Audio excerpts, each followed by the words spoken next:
We've got what I think is going to be a fun one today with something we've never done on the channel before, crossbows.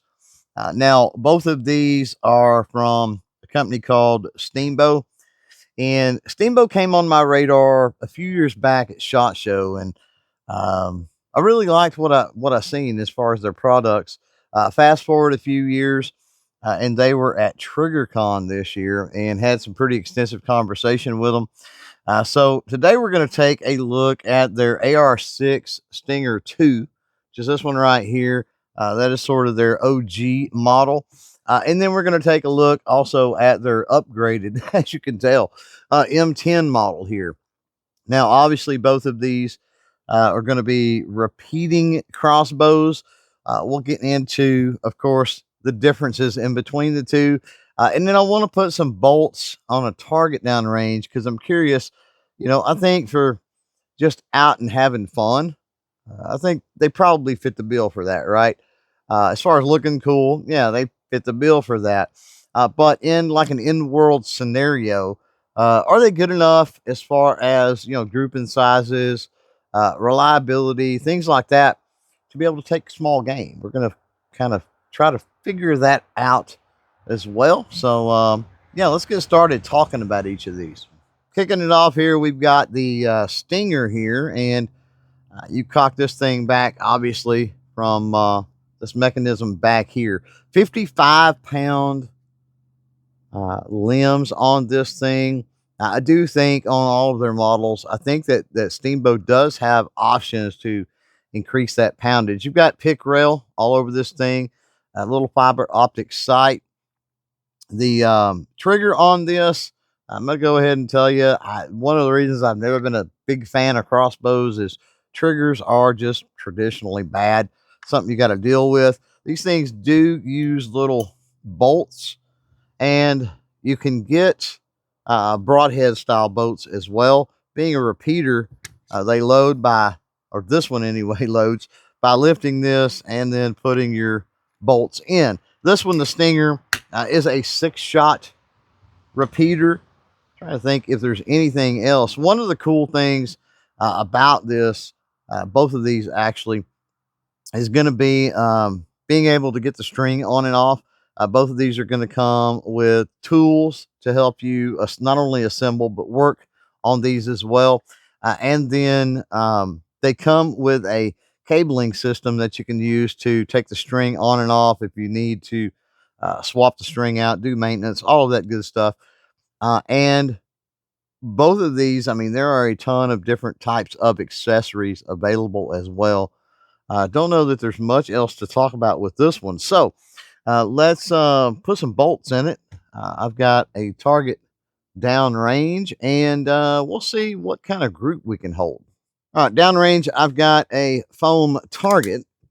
Now, keep in mind as I just cocked this thing, one smooth motion all the way back. If you do end up hiccuping during that process, you're going to want to ease that string back down. Never dry fire a bow. Ease that string back down and take the bolt out. So, going to try to be as consistent as we can on this target.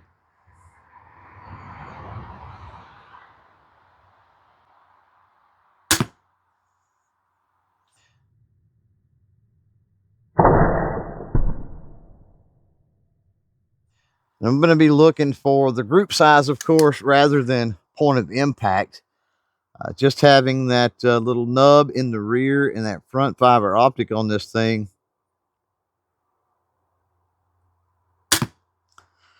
Going to be a little bit difficult, I think, to keep it steady, to keep it on target. Talking 10 yards here, so it's 30 feet. See if we can get a grouping size enough to get it done anyway with small game, right? Squirrel, rabbit, that sort of thing. I think I just heard almost a Robin Hood. I heard one hit the other, so that's a good sign. All right, let's go down there and yeah, we'll take a look. Let's take a look at the AR6, the group out of that AR6 here, and definitely smaller than the size of my fist at 10 yards. So even though we're talking only 55 pound on the limb strength there, it's I would say it's pretty consistent, and that right there would I think would do the job for small game. What do you think? Let me know down in a comment below. So move on and check out that M10 crossbow. Now on to the big boy here, on to the upgraded M10 version. A little Steambow crossbow here. Lots and lots, bees flying around again. Lots and lots of accessories on this. I mean, you've got the stock, collapsible stock. It does have an adjustable cheek riser. You've got a sling swivel back here. You've got both a notch as well as a ghost ring sight, front fiber optic sight. As you can see, rail all over this one, even more rail than the Stinger model. Comes with the front grip. 75-pound limbs on the M10 here. It does have a safety on it, which I think is cool. Trigger, it's not great.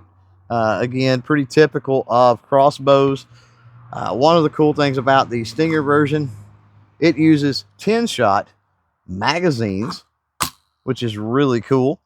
Yeah, not real sure there is much else to talk about. So, oh, yes, there is. The way that you cock this one is you do it through the stock back here. So I'm not going to do it. I'll show you when we go to live fire, but you trip this little lever and it kind of breaks in half and you're able to cock everything back that way. Let's yeah, let's see what kind of groups we can get with the little M10.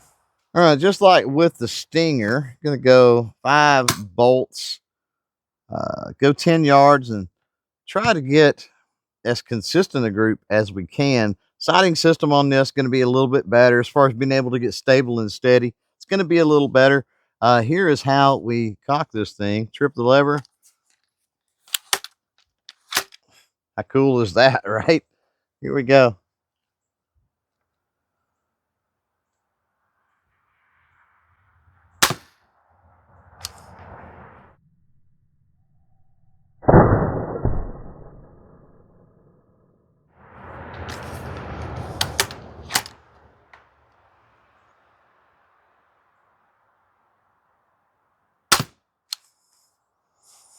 And you can already tell too that with the 75-pound limbs on this thing, it is a little harder to pull back, and it's slinging those bolts a whole lot faster.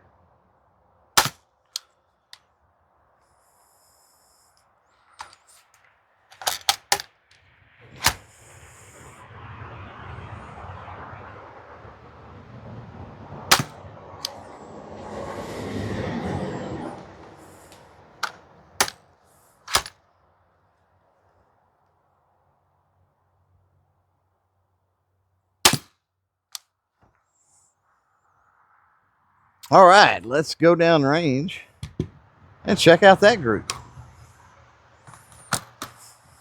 Here we go with the group from that M10, and pretty much same size group. Actually, maybe a little tighter in a couple of spots. We definitely run the risk of tearing up some veins or Robin Hooding even those arrows. You can see it looks to me like these did drive into the target further than on that AR6. And that's, of course, to be expected because you're talking 75-pound limbs on this versus the 50 or 55, whatever it is, on that that AR6. But, you know, as far as taking small game at 10 yards or so, I don't know. Let me know in a comment below what you think. Something that I did forget to mention that is a difference between these two is the limbs are more or less fixed on the AR Stinger, and takedown, you have to remove the screw back here in order for the top of it to hinge forward. If you need to replace the string or do anything like that. With the M10, they've made it almost a toolless design. You've got a little takedown style pivot pin, whatever you want to call it, back here. I guess that would be the takedown, right? You can flip that forward so you can get to your string to change everything out, or you can even take the limbs out, and that would give it a more streamlined package, of course, if you were, trying to put everything into, let's say, a backpack or something like that. And that, again, speaks to that, in-world scenario type use. I do like the feel. I like just all of the added features on this M10. Probably, if you were only going to have one, this would be, I would think, the way to go. However, there is something to be said about how compact the OG, the AR6 Stinger here is. And as you can see, I mean, if you're not talking about crazy distances, if you're talking, 10, 15 yards or so, should be able to take small game just as easily with the Stinger as you could with the M10. It's going to do it for this one. We'll catch you later. Bye.